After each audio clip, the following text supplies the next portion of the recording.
Right. In a game like this, how do you prepare for a team? You know their seasonal line. What is your method?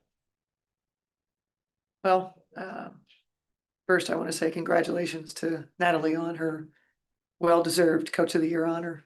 Um, she's done a tremendous job, and so, what are we trying to do in game two is try to, hang in there on some of the adjustments that we know that certainly Golden State will make. Can we respond and diagnose quickly and be able to pivot where we need to? I think that's the name of the game. Obviously the games that we watched last night demonstrated that there's a level of desperation for teams that are elimination games, and it was nice to be reminded of that. And so we understand the environment that we're going to be in, the hardworking team that Golden State is, the way that they play and play together. We're going to have to have a great effort. Hey, Coach. Hey, Jim. Glad you made it safe. Oh, thank you. Appreciate that. The bench has been critical all year, obviously with two different Sixth Player of the Year candidates. But in a closeout game on the road with what's going to be, an enthusiastic crowd on a historic occasion, just how critical is to have quality bench minutes to try and win those second unit minutes in a game of runs? It's huge. It's huge. As you mentioned, we've really counted heavily on T and Jess throughout the season, and they've got us through some, tough times without, players out there, or even in games, maybe having players but not getting what we need from them. And T and Jess have been pretty darn consistent about providing us a lift, and obviously add Dejanay to that as well. So our bench is vital to our success.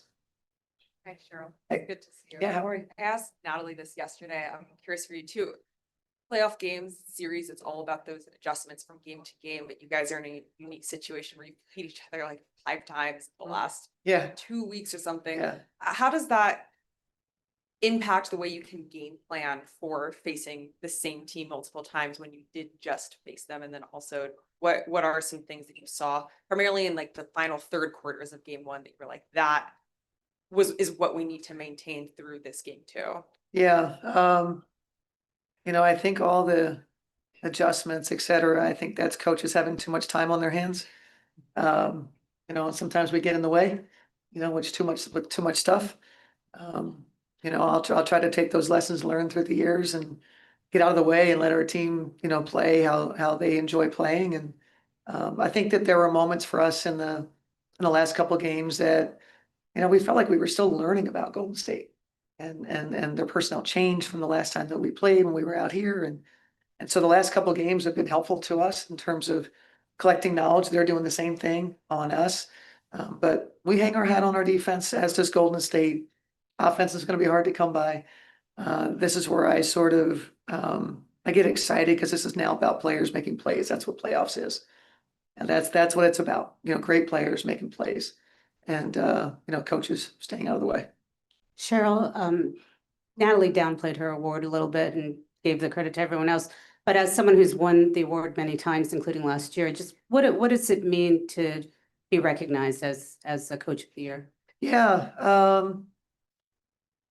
And I get Natalie's perspective, because obviously we have to have really good people around us. We have to have that.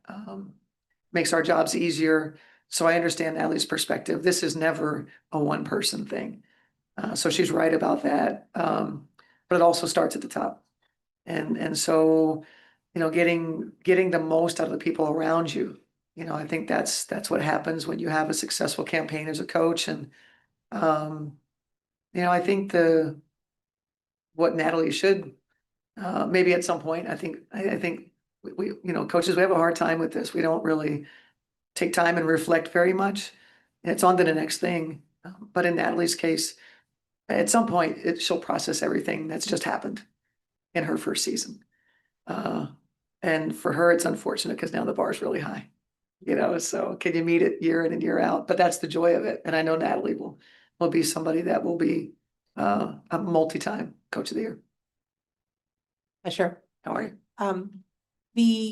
The addition of the Bay Area market to the league this year, what the Valkyries have done, you have a very supportive market and team and fan base, and to see this happen, what does it mean for the league, and what has been your sort of feeling going into whatever version of Valhalla apparently that we're gonna do, San Francisco or San Jose, but what does it mean for the league to have a fan base like this enter the fray? Well, when you think about the inflection point last year of these draft prospects that were coming into the league and sort of changed, the trajectory and the excitement. And then you also have expansion, and for expansion to be done in this way, in the fashion that obviously I've been in women's basketball for a long time. The Bay Area has longed for a WNBA team. Did well when when the Lasers were here years and years ago. So it's always been sort of ripe. Those with the money finally decided that, it'd be a good thing for them because a year later they'd have waited, they'd have paid a hell of a lot more. So good thing they decided to get in when they did. But I think seeing, the timing of everything and, having places that are sold out and passionate and it just speaks to where the game is at. Timing was terrific here in the area. I think, like I said, I've said this a couple of times, the next expansion teams, it's given them a great blueprint and how to do things, take some things that you guys are doing well here. Obviously, we're a franchise that, has a supportive base as well. I think it's just really strong for the league. And so continuing to bring in franchises like that are going to treat the WNBA as it should be treated. And I think that's probably why maybe there was a bit longer wait. They wanted to make sure that they could put everything they could into it and make it what it is today. And the key now is to sustain. And this feels like a base that can do that. Hey, Cheryl. You guys scored 44 paint points last time you played these guys, and they had the best paint defense in the league in the regular season. I'm just wondering, what have you guys been able to do effectively against such a difficult paint defense? Yeah, it was a bit surprising to us. We haven't scored 40 points in the paint. Maybe over the course of 2 games, we might do that, especially against these guys. We had some success seeking the paint in broken floor situations. And I think our guard play in pick and roll, Fee being in a ball screen and your dilemma of where's your attention going? Is it going to the guard or is it going to the post?